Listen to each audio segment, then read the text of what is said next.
Olá, eu sou Mafalda. Sejam muito bem-vindos a mais um podcast Supera-se. Existem vários métodos utilizados na área de coaching. No entanto, a ideia base é sempre a mesma, que é perceber onde é que a pessoa está neste momento, perceber para onde é que a pessoa quer ir e perceber qual é o gap que existe entre estes dois. Olá a todos, o meu nome é Mafalda e este é o podcast Supera-se. Aqui vou falar de saúde, seja comida, exercício físico, sono ou tudo o que te possa ajudar a ser a tua versão super. O objetivo da Supera-se é conseguir criar uma comunidade de outliers, pessoas fora do normal, pessoas que querem estar constantemente a melhorar e que não se contentem com estar bem, mas querem estar ótimas, pessoas que não têm medo de lutar pelos objetivos e pessoas que querem ser super.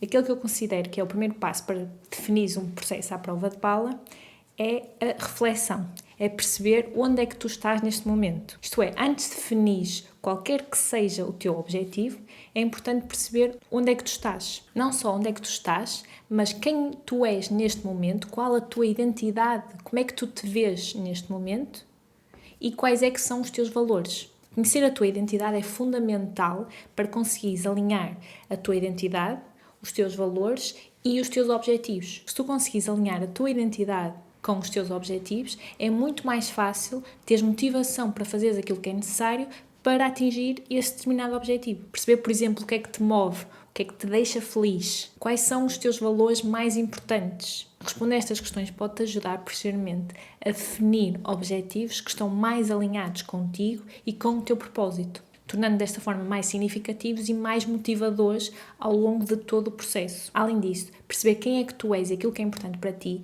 vai-te ajudar a tomar decisões a nível, por exemplo, de prioridades, quando assim for necessário, porque sabes claramente aquilo que é mais importante para ti. Isto é, vais conseguir tomar decisões mais conscientes e mais alinhadas com quem tu és. Este é aquele que eu considero que é o primeiro passo para tu conseguires definir um objetivo à prova de bala. Os 5 passos seguintes é o método que eu uso neste momento na minha área de coaching, que usam o acrónimo SUPER, em que a primeira letra é o S e diz respeito a Set Your Goals, ou a definição dos objetivos. E usando aqui uma frase de Bill Copeland: "The trouble with not having a goal is that you can spend your life running up and down the field and never score." E usando outra frase de Lawrence Peter: "If you don't know where you are going, you are probably end up somewhere else." Nos últimos podcasts que eu lancei, falei da importância de ter objetivos de processo. Mas para além dos objetivos de processo, os objetivos de resultado servem como uma cola entre todos os micro-objetivos de processo que definiste. Para além de definir este objetivo, é importante tentar responder a algumas questões como: porquê é que este objetivo é importante? O que acontecerá se nada fizeres e se mantiveres tudo como está neste momento? Isto é, qual é a consequência da inação? O que é que estarás a perder ao não fazer nada? O que é que precisas de sentir, de acontecer, de ter, de ouvir para saber que atingiste esse determinado objetivo? Como é que esse objetivo se alinha com quem tu queres ser, com os teus valores e com o teu propósito? Depois disto é muito importante visualizares o teu objetivo, porque o facto de tu conseguires visualizar na tua mente este objetivo a ser atingido, a visualizar exatamente aquilo que sentes, aquilo que cheiras, aquilo que ouves, o sítio onde estás, aquilo que vês, isto faz com que esse objetivo se torne mais real e, consequentemente, vais ter muito mais motivação para dar aqueles passos extras que se calhar até nem sabias que conseguias ou achavas que era impossível, e vais conseguir dar esses passos extras porque visualizaste esse futuro como possível. Vou deixar o link para uma meditação de visualização que criei. Depois temos o U de Super, que é Understand Your Body and Mind, ou perceber aquilo que o teu corpo e a tua mente está a dizer. Antes de conseguires planear este objetivo, é importante perceber e refletir sobre aquilo que precisas a nível do teu bem-estar físico, do teu bem-estar mental, do teu bem-estar emocional, para que consigas aumentar a probabilidade de atingir este objetivo. Para isto, podes, por exemplo, começar a refletir sobre o teu passado e aquilo, às vezes, que tentaste atingir este objetivo, se é que já o tentaste fazer, e perceber aquilo que falhou e porque é que falhou e como é que podes usar essas aprendizagens para planear um processo mais adequado a ti. Por exemplo, se o teu objetivo é seres mais saudável, teres uma rotina mais saudável e queres começar a fazer exercício regularmente, então podes tentar perceber aquilo que te motiva e se aquilo que te motivar for, por exemplo, competição, podes optar por desportos mais de competição, como por exemplo futebol, ou então aulas de grupo, em que consegues de algum modo recriar esta competição, por exemplo crossfit, ou então podes escolher, por exemplo, corrida, mas criar um grupo no WhatsApp com alguns amigos em que fazem uma competição entre vocês. Se te motiva, por exemplo, a validação interna, então pode ser importante tu definires micro-objetivos dentro de, por exemplo, em vez de dizeres simplesmente fazer exercício físico 3 vezes por semana, podes dizer que queres fazer 10 flexões seguidas sem os joelhos até o final do mês.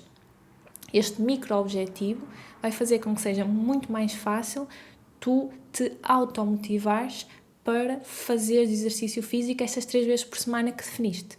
E, obviamente, a cada passo que tu dás mais próximo das 10 flexões, cada flexão extra que tu acrescentes, é importante felicitar-te a ti mesmo por estares mais próximo do teu objetivo. É importante também identificar os triggers que te levaram a falhar no passado, caso já tenhas tentado algo no passado. Perceber se foi na altura que mudaste a rotina, se mudaste de país ou se foste de férias e quando voltaste deixaste de fazer exercício físico, e isto pode-te dar algum input depois na fase do planeamento, porque vais ter, por exemplo, que definir, ok, o que é que tens que fazer para manter a rotina quando vais para fora, seja antecipadamente ver os ginásios que existem ou as boxes que existem lá para fazer crossfit ou os locais que são melhores para correr, ver isto antecipadamente e planear isto faz com que seja muito mais fácil tu voltares ou manteres a rotina. Isto é, ao perceberes melhor como é que tu funcionas, vais poder usar isto como input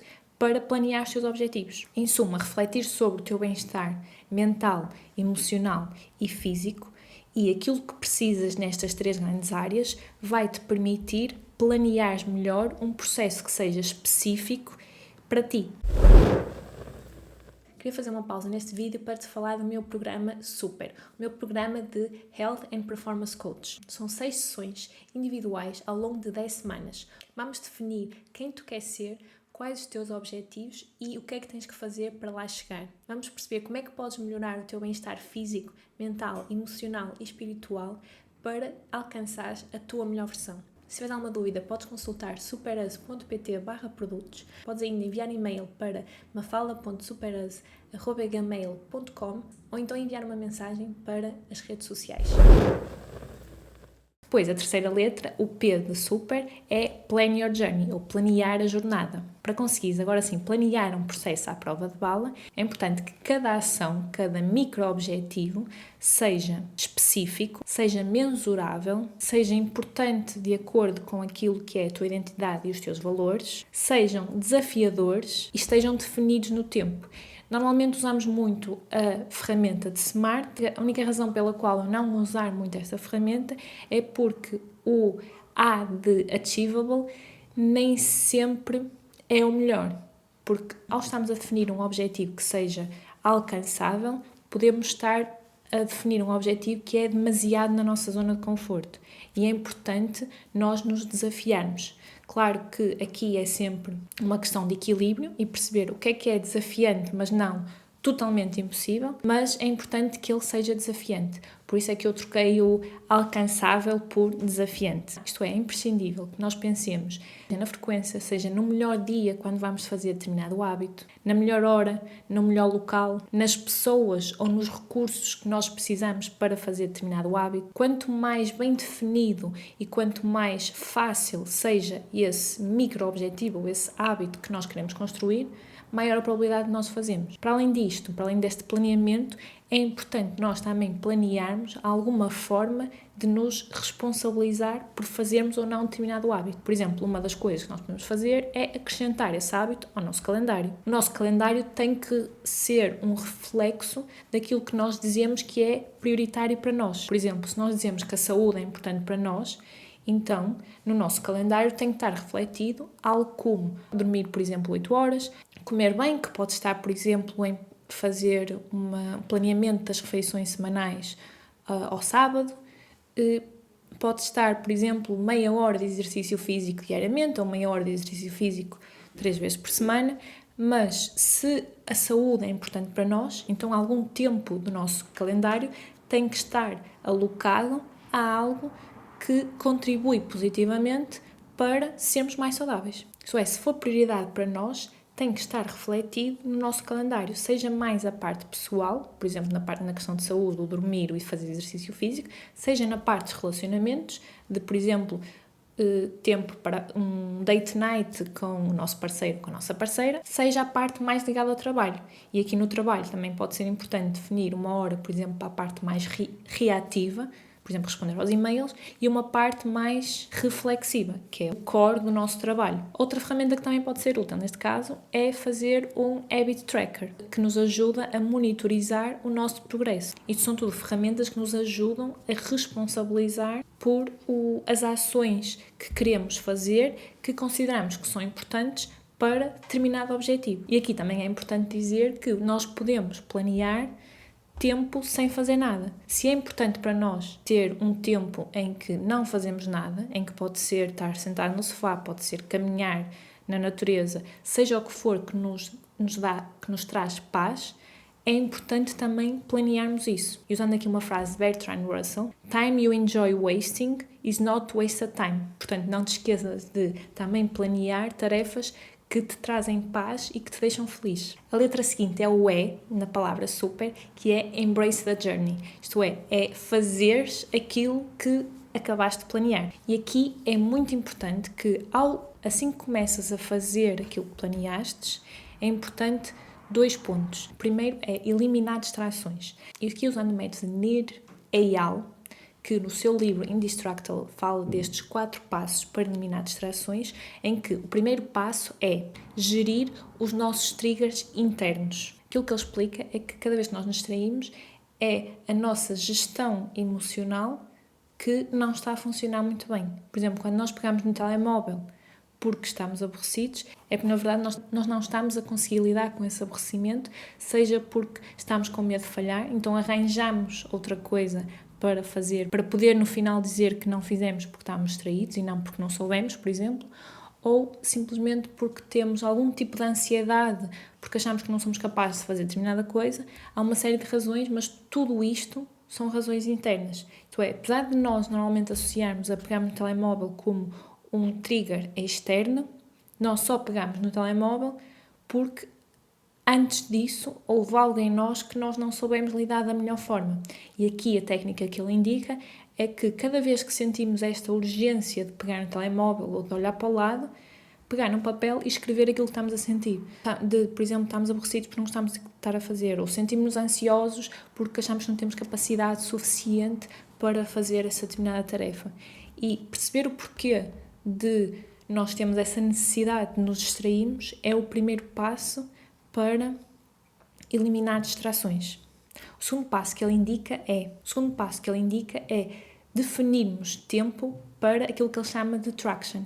Porque o que ele diz é que distraction, o oposto de distração, não é o foco. O oposto de distração é atração. Olhando para as 2 palavras, elas são iguais, simplesmente a distração tem o prefixo dis, que é oposto de. A distraction is something we do that moves us away from what we really want. Traction is an action that moves us towards what we really want. E aqui a ferramenta que ele diz é que é importante nós definirmos algum tempo para esta atração, um tempo, digamos, para nos preocupar. Sempre que nós tivermos necessidade de fazer alguma coisa que não está definida no nosso calendário, tendo em conta que o nosso calendário deve refletir as nossas prioridades, então a técnica que ele diz é para esperarmos 10 minutos. Esperamos 10 minutos, que essa vontade, esperamos 10 minutos e depois desses 10 minutos podemos fazer aquilo que nós quisermos.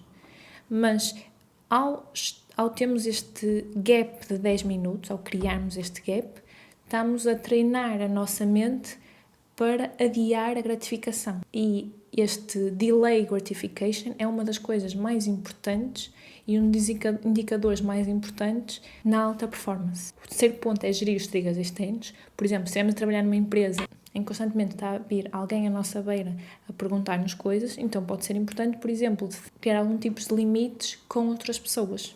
Por exemplo, metendo um sinal vermelho à nossa frente quando estamos numa fase em que não queremos ser incomodados e um sinal verde quando não tem um problema sermos incomodados. Ou então definir na nossa agenda automaticamente as tarefas a vermelho que são de alta concentração e que não quer ser incomodado. Tudo isto são algumas formas de tentar controlar estes triggers externos. O quarto e último é não só eliminar as distrações, mas prevenir estas distrações. Como? Como é que podemos fazer isto? Há 3 pontos. Primeiro, aquilo que ele chama effort pack, que é aumentar a distância entre nós e o hábito que nós queremos deixar de fazer, ou diminuir a distância entre nós e o hábito que nós queremos começar a fazer. Falo disto num dos meus últimos vídeos, que vou deixar o link. O segundo ponto é aquilo que ele chama de price pack, isto é, não só o nosso esforço, mas se algo que nós queremos deixar de fazer for mais caro, então, consequentemente, nós vamos ter menos tendência a fazer. E nós podemos dizer, por exemplo, que cada vez que nós não vamos ao ginásio, quando definimos que íamos, podemos, por exemplo, ter que pagar uma multa de 2 euros, por exemplo. E pomos isso, por exemplo, no milheiro e depois podemos dar esse dinheiro a uma associação. Isso é apenas um exemplo daquilo que ele chama de price pack. Depois o último é o identity pack, que está relacionado com o ponto que eu falei inicialmente, que é quando nós queremos criar hábitos novos, é importante nós sabermos que vamos ter que mudar a nossa identidade. Porque se nós fizermos as mesmas coisas e pensarmos as mesmas coisas e estivermos com as mesmas pessoas, nós vamos ser a mesma pessoa. Pelo contrário, se nós mudarmos algum destes 3 pontos, seja aquilo que fazemos, seja aquilo que pensamos, seja com quem é que nós estamos, nós vamos nos tornar uma pessoa diferente. Mas é muito mais fácil nós fazermos coisas diferentes se redefinirmos a nossa identidade do que simplesmente de tentar nos forçar a fazer alguma coisa quando não nos vemos com os mesmos olhos. Por exemplo, se nós estivermos constantemente a dizer-nos a nós próprios que somos preguiçosos, é muito difícil nós conseguirmos cumprir a nossa rotina de exercício físico, porque nós estamos a alimentar o nosso cérebro com a identidade de sermos preguiçosos. E uma pessoa preguiçosa não é alguém que vai fazer exercício físico. Por isso é muito importante nós redefinirmos a forma como nós nos vemos e redefinirmos a forma como nós falamos connosco próprios. O segundo ponto que é importante nesta fase de embarcar na jornada é saber lidar com a falha, tendo compaixão connosco próprios e também temos uma mentalidade de crescimento e conseguimos aprender com cada falha e perceber porque é que falhou e tentarmos usar isto como input para replanear novamente o nosso processo e irmos constantemente melhorando o nosso processo para o tornar cada vez melhor e cada vez mais adaptado a nós e às nossas necessidades. O último ponto do processo super é o R, que é o Reborn as a Superhero, ou renascer como um super-herói. Mais uma vez, aqui tem a ver com a parte da identidade. A forma como nós nos vemos a nós mesmos vai ter um impacto naquilo que nós fazemos, naquilo que nós pensamos e nas pessoas que nos rodeiam. Se quiser ser uma pessoa diferente, tens que pensar como uma pessoa diferente. Tens que sentir como uma pessoa diferente. Isto é, alinhar o teu bem-estar físico, mental e emocional com as tuas ações, pensamentos e com as pessoas que te rodeiam. É fundamental para conseguires criar hábitos duradouros, alinhados com os teus objetivos, que por sua vez estão alinhados com os teus valores e com a tua nova identidade. Acabaste de ouvir mais um podcast Supera-se. Espero que de alguma forma este processo te ajude a atingir todos os teus objetivos. Cries um processo que seja mais agradável de cumprir e que consigas aproveitar a jornada para atingir determinado objetivo. Vemo-nos no próximo vídeo e vamos nos tornar super juntos.